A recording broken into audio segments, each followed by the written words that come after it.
It's not fair. How many times did you hear that when growing up? Some things just aren't fair. It's not fair that a child born and abandoned or orphaned because they are HIV positive in sub-Saharan Africa shouldn't have the same education that I got. It's not fair that they shouldn't have the same care and nourishment and health care that I got. It's not fair that hope and a future should be taken away from them just because of where they were born. That's just not fair. A generation of children are growing up HIV positive who feel that they have no hope and no future within communities that themselves feel the hopelessness of having been ravaged by the effects of HIV/AIDS. As Richard Dowden, who from his vast experience as a journalist with The Times, The Independent, The Economist, and now director of the Royal Africa Society says, this AIDS destroys the future. But here's the good news. Organisations like Cherish a Child and Cherish Uganda have been motivated to do something about it. They have said, let's get involved with the lives and the communities of these children who are abandoned or orphaned and HIV positive and embrace with them a future of promise. Whether that's from the moment a single child is tested for HIV/AIDS or to influencing the decision makers through advocacy, we are seeking a revolution of hope. So where did Cherish begin? We bought a 21-acre site by Lake Victoria in Uganda so that we could build a community within a community. We built a school, we built a farm, but central to it all were the first 5 homes that would house the first 40 children. Each house was built on a positive home philosophy using solar power, 100% rainwater harvesting, recycling, bio-friendly toilets.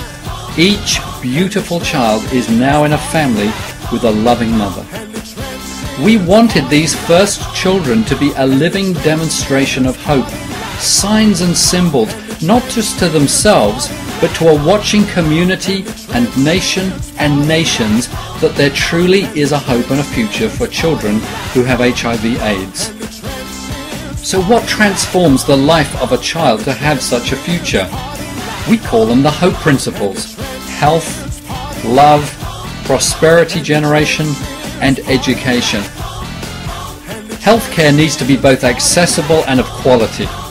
This means that whole communities need access to treatment, prevention through education, and protection through secondary healthcare interventions, sanitation, clean water. Love changes people. Whether you're Mother Teresa, James Orbinski, or Muhammad Yunus, everybody's motivated by something. And for us at Cherish, it is loving without an agenda that transforms lives. For us, it is God's love demonstrated through the everyday actions of people that transforms lives. A community that is touched by love recovers hope, and that hope creates the soil for the precious seed of a child to grow.